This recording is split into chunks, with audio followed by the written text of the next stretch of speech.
Haran woke up at the same time every single morning. Everything in her room remained untouched, undisturbed. The blanket folded precisely, the desk arranged with perfect symmetry, notebooks, pens, even the air. She stared at her reflection in the mirror, expressionless, quiet. But today, something in that stillness cracked. Her gaze slowly moved to the wall, to the calendar. The 22nd was circled in dark ink, the day her father disappeared.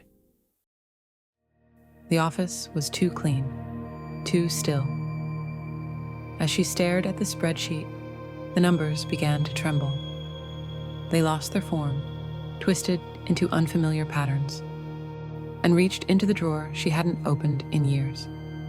Inside, newspaper clippings, all perfectly preserved.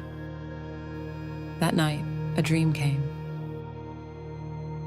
Fog rolled across a pale shoreline, soft and endless. In the distance, a figure in white. The closer she got, the farther it drifted away. Silent, familiar. By morning, she said nothing, just packed and boarded a plane to Jeju. As she walked the shore, a small white shell caught her eye.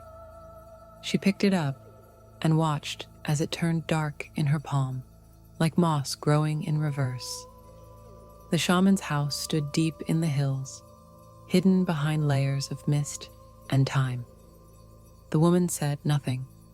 She simply looked at Haran and placed a small clay figure in her hands. The moment she touched it, the flames flickered violently. The shaman opened her mouth. Words spilled out. They wrapped around Haran's thoughts. They shattered something deep within her. All that remained was black dust, drifting in silence.